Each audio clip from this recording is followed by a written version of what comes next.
میں چاہتی تھی کہ بذات خود جا کر مالکن اور مالک کا شکریہ ادا کر سکوں، مگر شوہر اس وقت میرا محتاج تھا، اسی لیے میں جا نہیں سکی۔ 15 دن بعد شوہر بھی کام پر جانے لگا، پہلے سے کافی بہتر ہو گیا تھا۔ بلال ویسے تو روز وقت پر آ جاتا تھا، لیکن آج ابھی تک نہیں آیا تھا۔ رات 1 بج چکا تھا اور میں اس کا بے چینی سے انتظار کر رہی تھی۔ آدھی رات کو کال کر کے کہنے لگا کہ میں آج بنگلے میں ہی رہوں گا۔ میں بھی خاموش ہو گئی۔ شوہر کا بھی کام اگلے روز سے شروع ہو چکا تھا۔ اس دن جب دیور واپس آئے تو اس کے چہرے پر ذرا بھی مسکراہٹ نہیں تھی۔ اس نے اپنی جیب سے نوٹ نکال کر میرے ہاتھ پر رکھ دیے۔ کہنے لگا بھابی یہ لیں، گھر کا خرچ چلا، مجھے تنخواہ مل گئی ہے۔ میں تنخواہ پا کر مسکرائی، مگر دیور کو گمسم دیکھ کر ہال سے اٹھنے لگے۔ میری اپنی تو کوئی اولاد نہ تھی، خدا نے 3 بیٹے عطا کیے، مگر تینوں ہی 1 یا 2 ماہ کے ہو کر فوت ہو چکے تھے۔ دیور کو ہی اپنا بیٹا سمجھتی تھی، بالکل ماں کی طرح۔ مجھے اس کی فکر تھی۔ میں دیور کے کمرے میں گئی، جہاں وہ بے تاثر چہرہ لیے چھت کو گھول رہا تھا۔ میں اس کے قریب آئی اور ماتھے پر ہاتھ رکھا۔ وجود تو بالکل ٹھنڈا تھا۔ دیور سے سوال کیا تو کہنے لگا میں بالکل ٹھیک ہوں، بس ذرا تھکاوٹ ہے۔ میں بھی خاموش ہو گئی۔ اگلے روز دوبارہ دیور بنگلے میں ہی رہا۔ جب دیور سے پوچھا تو کہنے لگا مالکن کہتی ہے مجھے بنگلے میں اکیلے ڈر لگتا ہے، تم اعتبار کے قابل لڑکے ہو، اسی لیے یہی رک جایا کرو۔ دیور کی بات سنی تو میں خاموش ہو گئی۔ نہ جانے کیوں مجھے ایسا لگ رہا تھا جیسے کچھ ٹھیک نہیں ہے۔ وہ مجھے پریشان سا لگ رہا تھا۔ بلال شاید مجھ سے کچھ چھپا رہا تھا۔ پہلے تو وہ بولتے ہی کھپتا نہ تھا، ذرا ذرا سی بات پر شغل لگائے رکھتا تھا، اور اچھا خاصے موقع پر بھی بات کو بدل کر جو منظر پیش کرتا کہ ہنسی آ جاتی تھی۔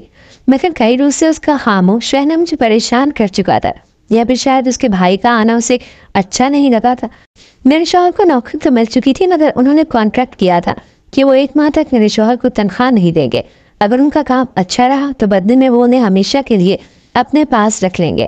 دیور ہی ہمارا واحد کفیل تھا، وہ جو کچھ کما کر لاتا تھا اسی سے اس گھر کا خرچہ چل رہا تھا۔ کہیں اس کے ذہن میں یہ بات تو نہیں آ گئی تھی کہ اب اسے میرے ساتھ ساتھ اپنے بھائی کا بھی خرچ اٹھانا پڑے گا۔ میرے ذہن میں عجیب و غریب سے وسوسے آ رہے تھے، مگر میں دیور کی طبیعت سے بھی واقف تھی۔ وہ ایسا تو ہرگز نہیں سوچ سکتا تھا۔ پھر آخر کیا بات تھی جو دیور اس قدر پریشان تھا؟ اگلے روز جب وہ گھر واپس آیا تو کہنے لگا کہ آج سے میں شام کو ہی جایا کروں گا اور پھر صبح واپس آیا کروں گا۔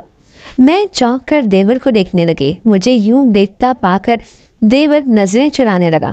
میں کہنے لگی تم تو روٹیاں بنایا کرتے تھے، کیا مالکن نے تمہاری ڈیوٹی بدل دی ہے جو اب تم راتوں کو جایا کرو گے؟ دیور خاموش ہو گیا اور مجھ سے کچھ نہ بولا۔ میں اس کے پاس پھر اس کے سر میں ہاتھ پھیر کر کہنے لگی کیا بات ہے بلال، تم کافی دنوں سے پریشان لگ رہے ہو، کچھ مسئلہ ہے تو مجھے بتاؤ۔ کیا کوئی پریشانی ہے وہاں پر؟ کام کرنے والے تمہیں کیا تنگ کرتے ہیں یا مالکن بہت سختی کرتی ہے؟ بلال نے گہری سانس لی اور پھر کہنے لگا کہ نہیں ایسی کوئی بات نہیں ہے بھابی، میں بالکل ٹھیک ہوں۔ یہ کہہ کر وہ دوبارہ یا تو کمرے میں چلا جاتا یا یوں ہی سوچوں میں گم بیٹھا رہتا۔ چہرے پر زردی آتی جا رہی تھی، کھانا بھی وہ ٹھیک سے نہیں کھا رہا تھا۔ اکثر میں تنگ کر کے کہتی کہ لگتا ہے بنگلے کا اچھا کھانا تمہیں راس آ گیا ہے، اسی لیے بھابی کے ہاتھ کی بنی ہوئی پھیکی سی دال تمہیں اب اچھی نہیں لگتی۔ تو بلال ہلکا سا مسکرا کر بات کی نفی کر دیا کرتا۔ دیور کی حالت مجھے پریشان کر رہی تھی۔ شوہر تو ویسے ہی شہر میں ایک بڑے ریسٹورانٹ میں کام کر رہا تھا۔ مجھے دیور کی فکر ہونے لگی۔ مجھے کئی وسوسے آ رہے تھے، آخر مالکن سے آدھی رات کو اپنے پاس کیوں رکھ رہی تھی؟ میں نے فیصلہ کیا کہ میں اس معاملے کی تہ تک جا کر رہوں گی۔ اگلے روز دیور گھر آیا تو میں اس کے پاس چلی آئی اور بولی کہ آج تم گھر میں ہی رہو، آج روٹی بنانی میں جاؤں گی۔ دیور نے جب یہ سنا تو اس کا رنگ سرخ ہونے لگا۔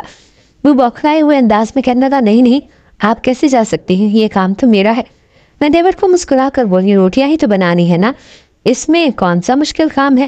تم سے تو اچھی روٹیاں ویسے بھی میں بنا ہی لیتی ہوں، بالکل گول اور نرم روٹی۔ دیور نے سنا تو خاموش ہو گیا، مگر مجھے لگتا تھا جیسے وہاں پر جانے سے مجھے روک رہا ہو۔ کہنے لگا کہ بھابی آپ مت جائے ورنہ مالکن غصہ کریں گی، مگر میں نے اس کی ایک نہ سنی اور اسے بولی کہ تم یہی رہو، میرا بھی فرض بنتا ہے کہ تمہارے ساتھ گھر کا خرچ چلاؤ، اس بہانے مالکن کا شکریہ بھی ادا کر لوں گی۔ بلال سر جھکائے وہیں بیٹھ گیا۔ میں جانتی تھی کہ میں نے اگر کچھ پوچھا تو وہ میرا لحاظ رکھتے ہوئے مجھے کچھ بھی نہیں بتائے گا۔ یہی سوچ کر اس روز میں نے دیور کے کپڑے پہنے اور روٹی بنانے کے لیے چلی گئی۔ میں نے اپنا ہلیہ بالکل مردانہ کر لیا تھا۔ دیور کے کپڑے پہن کر سر پر بالوں کا چوڑا بنا کر ٹوپی پہن لی تھی۔ میں لڑکا بن کر جب بنگلے میں پہنچی تو اتنا عالی شان بنگلہ اپنے سامنے دیکھ کر دنگ رہ گئی تھی۔ کتنی دیر میں مبہوت سی کھڑی رہی، پھر اندر داخل ہوئی تو ملازم کہنے لگا کہ تم کہاں چلے آ رہے ہو؟ میں نے فوراً گلا پھنکار کر کہا کہ آج بلال کی طبیعت خراب ہے، اسی لیے اس کی جگہ میں کھانا بنانے آیا ہوں۔ اس نے مجھے اندر جانے کی اجازت دے دی۔ میں نے سب کے لیے کھانا بنایا، روٹیاں بنا کر رکھی اور واپس آنے لگی تو فوراً مالکن کی آواز گونجی۔ وہ کہنے لگی تم کہاں جا رہے ہو؟ اب روز روز تمہیں بتانا پڑے گا کہ رات یہیں رہنا ہے؟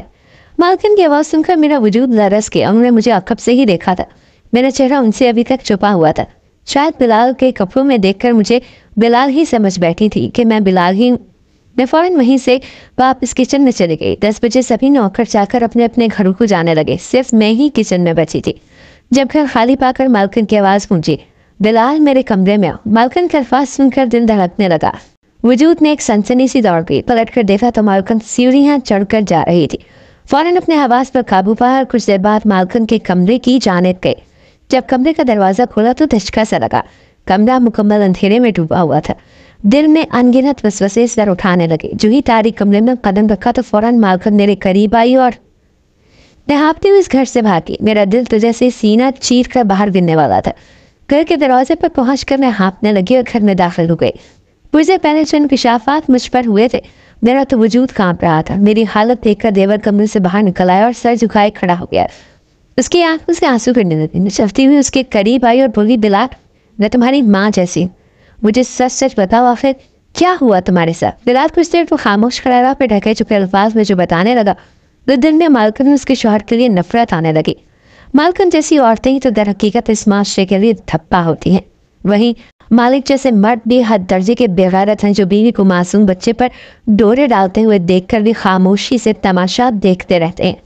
مالکن کا دل تو میرے تیور پر آ چکا تھا۔ اس روز جب اس نے بھائی کے علاج کی بات کی تو مالکن نے بدلے میں اس سے جو فرمائش کی وہ مجبوراً بلال پوری کر رہا تھا۔ بولا تھا، زیادہ سمجھ نہیں رکھتا تھا، اس خاطر بول کر بتا نہ سکا۔ مجھے بتاتے ہوئے پھوٹ پھوٹ کر رونے لگا کہ میں نے اپنی رضا سے یہ گناہ نہیں کیا۔ میں دیور کو چپ کروانے لگی، مجھے اس پر بھروسہ تھا۔ اگلے روز میں نے اس عورت کے خلاف پولیس میں کمپلین کروائی۔ پولیس اسے گرفتار کر چکی تھی۔ وہ کہنے لگی میں جھوٹ بول رہی، لیکن اس بات کی گواہی اس کے گھر کے دوسرے ملازمین نے بھی تھی، تو اسے سزا سے کوئی نہیں بچا سکا۔ اس کے بعد ہم لوگ واپس کراچی چلے آئے، جہاں شوہر نوکری کرتا تھا وہیں بلال کو بھی ایک ٹیکسٹائل انڈسٹری میں نوکری مل گئی۔ اس واقعے کو کافی سال گزر گئے، بلال کی شادی بھی ہو چکی ہے، لیکن میں اب بھی جب یہ سوچتی ہوں کہ ایسے بھی دیور ہوتے، بلال نے ہماری خاطر ہر قسم کی قربانی دے ڈالی تھی۔ اگر کہانی اچھی لگی ہو تو ویڈیو کو لائک کرو، مزید اس طرح ویڈیو دیکھنے کے لیے ہمارے چینل کو سبسکرائب کریں۔ ملتے ہیں اگلی ویڈیو میں، اللہ حافظ۔